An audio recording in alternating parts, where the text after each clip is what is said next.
Hello everybody and welcome back to another video. Today it is my second of two awards videos for the 2023 season.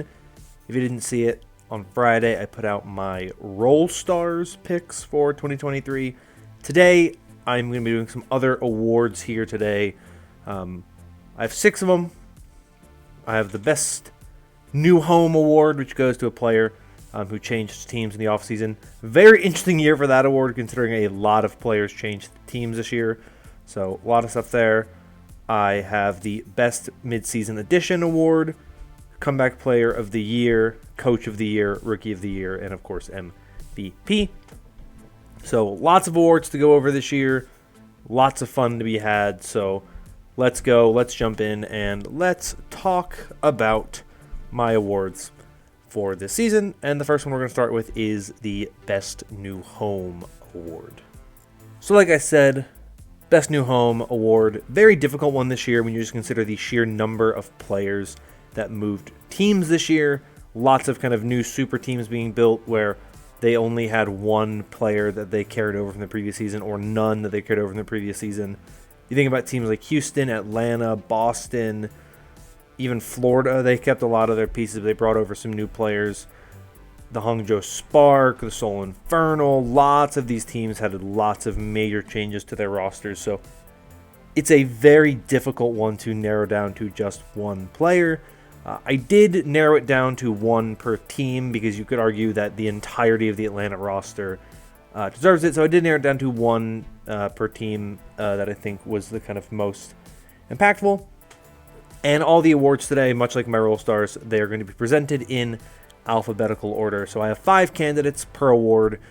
So my 5 candidates for the Best New Home Award, I have Chorong for the Florida Mayhem, Decay for the Boston Uprising, Lip for the Atlanta Reign, Mag for the Seoul Infernal, and Shu for the Houston Outlaws. I think all 5 of them had great seasons this year when you consider the fact that they moved. You know, some of them moved from one region to another. Obviously, they all moved from one team to another. You know, Lip going from east to west, Mag going from west to east. Lots of kind of changes that went on this year for all 5 of these players, and all of them found success in varying ways. Obviously, a lot of really talented players going to new teams this year, but for 2023, I am giving the Best New Home Award to Lip. I think you consider kind of similarly to Mag, moving regions is very difficult. I think especially for Lip, going from the east to the west is even more difficult. You're leaving the comfort of the eastern region. Obviously, Lip was playing in China, so it is different, but closer in time zone, you know, playing much closer to home is a lot easier. He's never been in America, you know, full time before.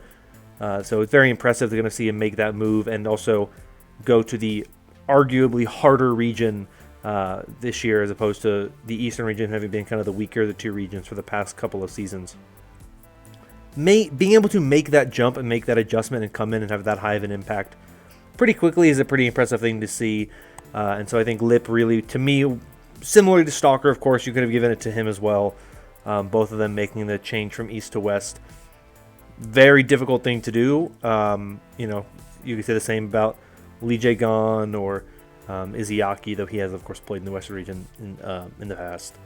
But I think it's impressive what they did, and I think that they deserve a lot of credit, all of these players. But to me, Lip really was one of the highest impact players who made that change from one team to another this year. And so I am giving Lip my Best New Home Award for 2023. Up next, I have Best Mid-Season Edition.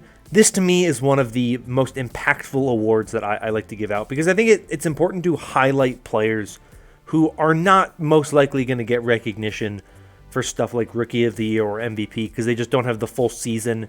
And so they kind of start the year at a disadvantage in that regard. But a lot of players have major impact, kind of shape a team's success and change a team's trajectory by joining a team late in the year. And I think there's a lot of really great talent every single year that kind of does that and really helps shape their team's future. And so, of course, I want to highlight some of those players here for this one. My 5 nominees or candidates for this award, you have Easyhan for the Seoul Dynasty, Hee-Sang for the Vancouver Titans, Knife for the Vegas Eternal, OG for the New York Excelsior, and Spectra for the Toronto Defiant. All of these players, of course, found varying success, but all of them had a major impact on their team. I think you really kind of look at what all of these players were able to do and how their team's kind of trajectories changed. I mean, you look at players like Spectra and Hee-Sang. Toronto and Vancouver both were better in the second half of the year than the first half of the year. Definitely shocking how good Hee-Sang helped to make that Vancouver team, considering the kind of the midseason kind of implosion a little bit that happened with that roster. Vegas Eternal struggled throughout the year, but Knife coming to that team, he was an incredible talent on that team. A player who's not going to get enough credit for Rookie of the Year just because he didn't play a lot, but had a phenomenal season. I thought OG really helped solidify that back line for New York Excelsior. That was a very, very good move there. And then Easyhan, I think, was an improvement over Little P Profit for the Seoul Dynasty. I think he kind of helped them get to that successful run in the summer knockouts. I think that kind of showed you really kind of what he was able to do to help kind of solidify that team. Vindame, of course, gets a lot of credit for that as well, but those are the 5 players I have for this one. But only one of them can get the award, and this year I am going to give it to Spectra for the Toronto Defiant. I thought that Toronto was a team that you looked at them early in the year, they really struggled, and I thought they specifically and particularly struggled in that flex DPS role. I think the addition of Opener is another very big move and very, very impactful move. Considering the later part of the season, they played a lot of Sir Majed because of the Illari meta. I kind of think that you have to think Spectra was the more impactful player there. I also think when you look at how OG worked with New York, I think the pressure and the environment of Toronto was maybe a little bit higher for OG. I think the kind of lower stakes of playing in New York was obviously better for him as a player. So to me, I think that the improvement from OG to Opener was not nearly as big as being able to solidify the damage duo by having Spectra Hydron play full-time. They were able to cover pretty much everything you needed from them. I think Spectra was a phenomenal addition for this team. I think he's one of those players where I think he is in the conversation for Rookie of the Year. I think there's a lot of reasons why he should be in that conversation, and I think there's a lot of reasons to think that he could be a winner for that award. I won't say that he is or isn't for me, but I definitely think that at the very least he was the best player to join a team in the middle of a season and really help shape that team's trajectory. And I think that he deserves a lot of credit for the really good second half of the year that the Defiant had, almost making it into the playoffs after what seemed like pretty much all hope was lost at that midseason madness and the spring stage knockouts. Definitely huge glow up for the Defiant, and a lot of that was because of Spectra and his play. Next award I have is for Comeback Player of the Year. This award goes to a player who last year or the year before, whenever they were most recently in the Overwatch League, or just generally speaking, their story is one of a player who was kind of down, counted out, out of the league, something like that, and comes back in 2023 and has a really good year, kind of helping rebuild their image and rebuild their legacy as a player. And I think this year was interesting. I think the past several years there's usually been like a pretty obvious standout player, but this year to me was a little bit more difficult. But I think there are some players that definitely deserve a shout out here. And so my 5 nominees for this year are Luke Mino for the San Francisco Shock, Mag for the Seoul Infernal, Punk for the Vancouver Titans, Seeker for the LA Valiant, and Psycho for the New York Excelsior. Luke Mino, I think his was kind of mid-season redemption, obviously. Last year and this year, at the beginning of the year, playing for the Vegas Eternal. Very rough outing for him on that Vegas team, but finally managing to get some success on the Shock, which was nice to see. Mag, you consider him as one of the most hyped rookies going into 2021, and he just never lived up to that hype on the Washington Justice. Got traded to Boston last year, didn't really play a lot, and just kind of seemed like his stock was pretty low, but this year he did a very good year on the Seoul Infernal. Punk, kind of been seemingly on the Boston Uprising. They kept trying to bench him. They just kept trying to replace him, and he kept fighting back. But this year really felt like the year that Punk really solidified himself as a solid, mainstay tank player. and he finally had a team fully commit to him, and we saw kind of how successful it was. Seeker, Boston Uprising last year, got very little play time, comes into the Valiant this year, kind of counted out in a lot of ways and had a very good year for that team. And then Psycho, I think, is a player with a really unique kind of trajectory. He joined Vancouver last year, was there at the beginning of the season, and got dropped very, very quickly for King. And this year was a very, very good Tracer player for New York. I thought he had a very good year this year, and I think he was kind of one of the bright spots for that team and kind of a surprise for New York Excelsior after seemingly being a player who not many people thought would do much of anything. But I am going to give the comeback player of the year this year to Mag. I think he has the best story this season. I think when you consider really how he was a very disappointing player in 2021 and 2022, especially in 2022. 2021, Washington kind of had their moments. Mag, obviously his Winston was phenomenal at times in 2021. And they would have some mixed success here and there in 2021. They made the playoffs.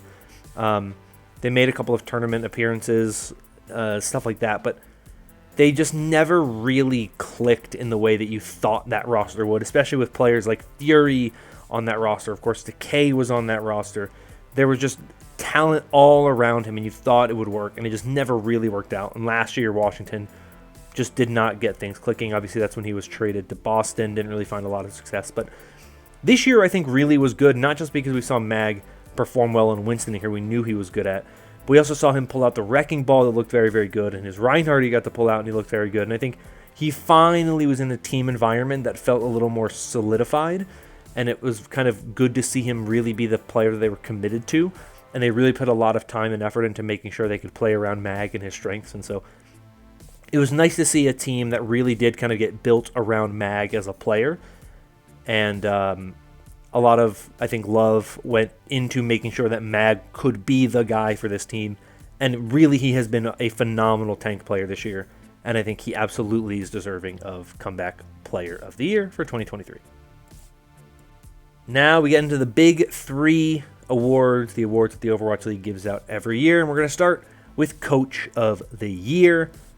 Obviously, a very fun award. I'm glad this is an award that gets added. It's a tough one to kind of judge because a lot of the time we don't get that insight into coaches, but you often can tell kind of where coaches have their strengths, where coaches kind of find a lot of success as coaches, and you can kind of see where teams have good coaching based on how they play the game and all that type of stuff, and how coaches kind of enable their team and stuff like that. So my 5 candidates for Coach of the Year this year, I have Christopher for the London Spitfire, Gator for the Atlanta Reign, Gunba for the Florida Mayhem, Neko for the Houston Outlaws, and Rush for the Dallas Fuel. Christopher, of course, won the award last year. I think he deserves a lot of credit this year. I think that genuinely that push for the playoffs and in the play-ins, to me, solidified Christopher as a top candidate for this award again this year. You just think about what he was able to do for this team. This team was at a low point. They were a 2-win team. I think they were 2-10 at one point in time, or 2-8, something like that. Something bad. Like, this team probably had no chance, and they clawed their way back through the play-ins into the playoffs. A lot of credit to them. I think a lot of that comes down to Christopher's ability to coach his team up. Gator, of course, coached arguably the best team in the league this year. Obviously, second half of the year, Florida kind of had a better run, but won the Midseason Madness. Gator, a big part of, I think, helping at least enable that team to succeed. He helped build that roster, which I think is another thing to give him credit for at the very least. He talked about how he in the offseason was very aggressive, trying to get players like Stalker and Lip onto this roster. So a lot of credit where credit is due there. Gunba for Florida. I think you look at Florida and their team, the way they've played, I think they're a very good unit as a team.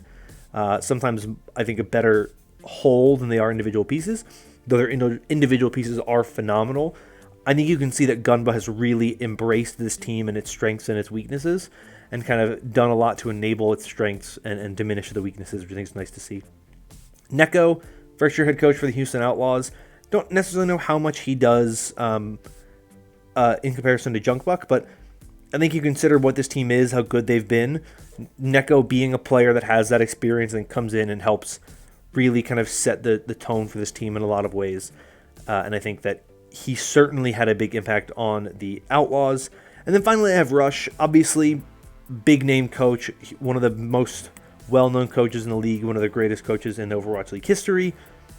I don't think this was his best year in terms of record and stuff like that. But when you look at what the team was able to do, how he was able to kind of bring this team together that arguably was not what you would have expected from the defending champions, and they had a very good run. You can definitely tell he embraced the team. He put Hanben in position to succeed. He kind of worked on improving this team. I think you look at what Dallas was able to do in the second half of the year, I think absolutely Rush had a huge impact on that.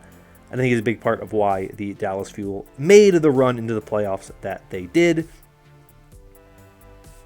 But overall, I think the Coach of the Year has to go to Gunba for the Florida Mayhem. A lot of people, if you saw my Roll Stars, I got some comments of people who were kind of shocked and they disagreed with the seeming lack of Florida Mayhem players on my Roll Stars, which is totally understandable. But I said it in the video, I think that's a team that operates very well as a unit, and I think a lot of that comes out of Gunna being a phenomenal coach. Obviously, the team is super talented. I think they have a lot of really great players. But I think when you compare this roster on paper to teams like Houston and Atlanta and Boston, I really don't think that all of the talent on Florida is even equal to some of those other teams. But I think that Gunba has done a phenomenal job at getting the most out of talent, where maybe they're the 6th or 5th best players on their roles normally, but in this team environment, in this unit, they are able to excel and shine in ways that you don't really expect. And I think that when you look at how they've embraced Checkmate's flexibility as a player and how they've really found ways to kind of always run compositions that work to their team's strengths, I think that is a sign of really good coaching and a coach who has really done everything to enable this team to succeed, even when it seems like maybe they shouldn't. And I think you have to give a lot of credit to Gunba for what he has done this year. So to me, he is the no-brainer Coach of the Year pick for 2023. Next award is Rookie of the Year. This was, for me, the toughest award to pick. I have bounced back and forth multiple times on who I want to give it to, because I think it's an interesting award. If you'll allow me a moment to kind of just talk about the history of Rookie of the Year in the Overwatch League, it's a very interesting award because this year there's a very good chance that one of the kind of trends for Rookie of the Year is going to be broken. Because if you look at the history of the award, every player that has won Rookie of the Year, with the exception of one, was a damage player. The exception, of course, is Alarm, the namesake for the Rookie of the Year award, who is a flex support player. And every Rookie of the Year but one, once again, Alarm, finished top 2 in the Overwatch League. Every other Rookie of the Year winner literally got second place in the Overwatch League. Hoxall in 2019, Pelican in 2021, Proper in 2022. Alarm finished 4th, but that was the lowest finish. Just still a very good finish in that 2020 season. Alarm, phenomenal player as well. Like I said, the only support player to win. So if you look at the players who realistically are kind of the favorites this year, and I'll go through my nominees in a second and kind of explain it, there's a very good chance that the trend will be broken. No tank has ever won, and no one who didn't have a really good finish in the playoffs has ever won. And I think that this year that will be broken in one way or another. But my nominees for Rookie of the Year this year, or my candidates for Rookie of the Year this year, you have Bliss for the Dallas Fuel, Donghawk for the Atlanta Reign, Spectra for the Toronto Defiant, Sugar Free for the Vancouver Titans, and Viper for the Shanghai Dragons. Like I said, this is a very tough one for me this year. If you want to go based on kind of the past history, Bliss is kind of the only player who could win and keep some of the tradition alive, because he could be a support player who does well in the playoffs, gets top 4, top 2, if the meta goes the way we think it's going. Very real possibility that Bliss is the only player who can kind of keep that going, but we don't know for sure. Donghawk, definitely the most successful rookie this year, obviously on a very, very good team, lots of veterans. He was one of my Roll Stars, so a player who really should be in that conversation for Rookie of the Year. I think is one of the favorites to win the award. Spectra, I mentioned him in Best Midseason Edition. I think that the biggest thing that goes against Spectra is just how limited his playtime was on the Toronto Defiant. But if you want to consider his whole season, even including his time on Dreamers, which I personally think you can make the argument that he was playing in Overwatch League matches on Dreamers and was a big part of their ability to get second place in their bracket in the spring stage, that to me makes him another very solid candidate for the award as well. Sugar Free, phenomenal damage dealer. He's had a great year. Arguably the best damage dealer that entered into the Western region as a rookie this year, especially the beginning of the year. He and Heesang, you kind of thought maybe there'd be some competition there. I think Sugar Free definitively had the better year between those two. They were on the same team, and to me, Sugar Free impressed me way more. And Viper, I think Viper had a much better early year than later year. I think his first half has been very, very good. He did some phenomenal things. He definitely fell off a little bit in the second half of the year, but he was still a very good, very solid player, and someone who, when you look at his entire kind of season, was still overall pretty solid. You know, I chose him over someone like Heesang because to me, I think Sugar Free is definitively the better damage dealer between those two. It wouldn't feel right to put both of them on that roster on this list when one of them was clearly better. I think Viper, being a hit scam player, did a little bit more in that regard to kind of differentiate himself and make a name for himself. That just put him above Heesang, but I do want to shout out Heesang because he did a good year as well. But ultimately, my pick for Rookie of the Year, and like I said, I have bounced back and forth on this. Literally, I changed it about 5 minutes ago. I changed my mind on who I wanted to give it to, but I am going to give the Rookie of the Year for 2023 to Sugar Free. I was very much back and forth between Sugar Free and Donghak, but I think I view Sugar Free's season as a little bit more of a really phenomenal rookie performance. And when you consider the difference between something like MVP or Role Star versus Rookie of the Year, I think you have to kind of look at the overall meaning behind it. And I think a lot of the rookies this season were damage dealers. When you consider kind of a lot of the good ones, Spectra, Viper, Heesang, all rookies. Knife was a rookie, joined later in the season, but still a rookie. I think Sugar Free was definitively the best damage dealing rookie this season. Donghak, tank, really the only tank rookie this year, outside of Junbin and Max, but they split a lot of time, so it's kind of hard there.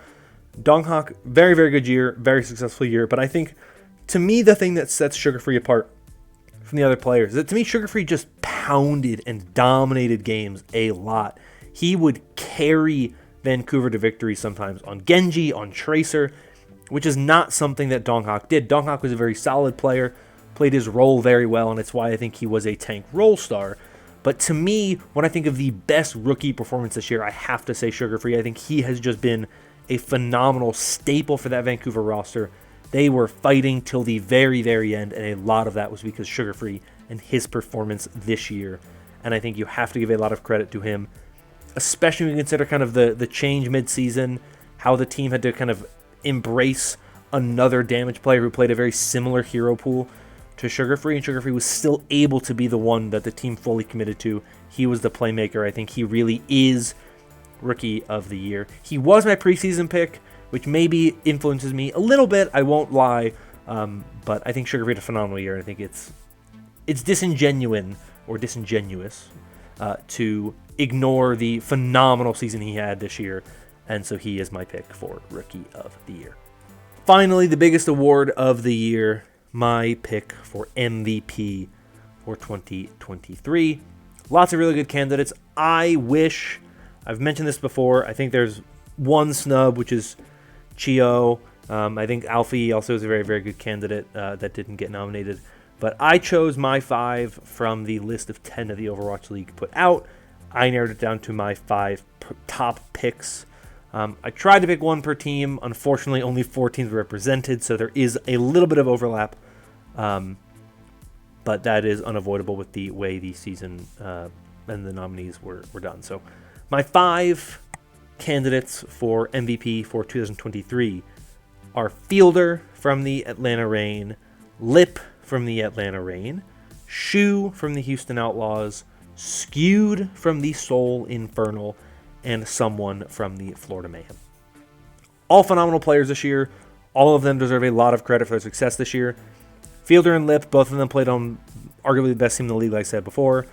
Phenomenal year for both of them. Fielder, one of the most accomplished flex supports at this point in time, and one of the most accomplished players in the Overwatch League at this point in time, has won on 3 different teams, an accomplishment that arguably is the most impressive feat in the Overwatch League history. Lip has just been dominant on that damage roll. Shu, another one of those flex support all-time greats, potentially could get that 3rd win on another team as well, much like Fielder. Still a phenomenal player, huge impact on that Houston Outlaws roster. Skewed, I think, the best nominee from that Eastern region. I think if there was any player from the Eastern region who deserved a nomination, it was Skewed. He was phenomenal this year. Just absolutely cleared games for the Infernal at times. And I think the Infernal absolutely were as successful as they were because Skewed had a phenomenal year. And someone, best tank in the league this year, I think hands down, the backbone and heart and soul of that Florida Mayhem roster, from just his energy to his play and his ability to play kind of every hero you need. Someone absolutely one of the top candidates this year, absolutely deserves to be in the conversation, deserves to be at the top of the conversation alongside some of the other phenomenal players here in the league. It's a very, very good candidate group this year, in my opinion. I think it's a pretty clear 2-horse race, in my opinion.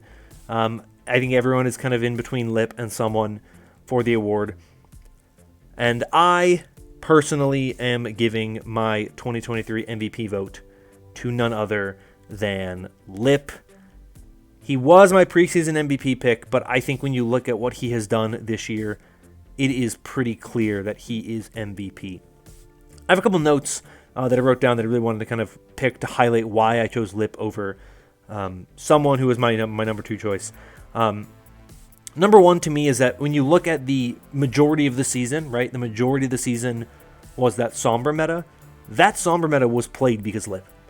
Lip was so good and so dominant on that hero that he defined the meta for the majority of the year and was significantly better than everybody else in that hero.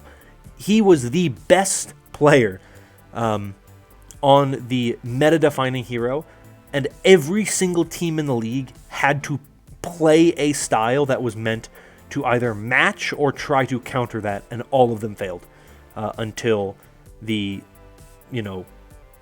second half of the season when teams finally started to catch up.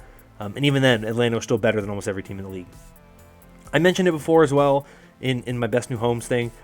The fact that Lip went from the East to the West, went from the weaker region to the better region, and was one of the best players still in the region, despite the influx of incredible talent coming into the Western region, really just speaks volumes to how phenomenal of a player Lip is. This season, to me, cements Lip as one of the top 5 best players in Overwatch League history. This season for him was phenomenal. He is such a phenomenal player. Yes, he mostly played one hero this year, but when he did have to play other stuff, he still looked really, really good. And he was the most impactful and important player to this Atlanta Reign roster. You can give a lot of credit to Fielder and Chio for their play this year. I think Stalker had a great year this year.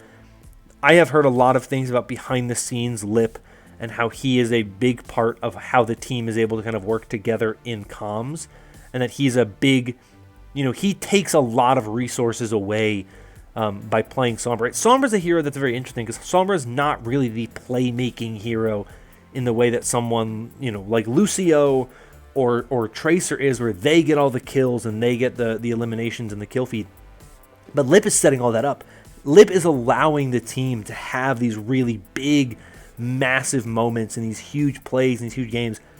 Lip is having a massive impact, and the way he was making an impact this year was just unbelievable. And I think that when you really consider everything that happened this season, yes, you have a player like someone who has been phenomenal and really helped Florida on that kind of second half of the season really become the best team in the second half of the year. The entire season up until that point was everyone chasing after Lip, and he's still one of the best. Even with Sombra out of the meta, he is still among the best of the best in the league. He's one of the best players we've ever seen. This year, masterclass year from him. To me, no-brainer, Lip is the 2023 Overwatch League MVP, and he is the player who got my votes while the MVP voting was open. I just think he is the man, and he is truly the 9-foot gaming warlord, unlike anybody else we've ever seen.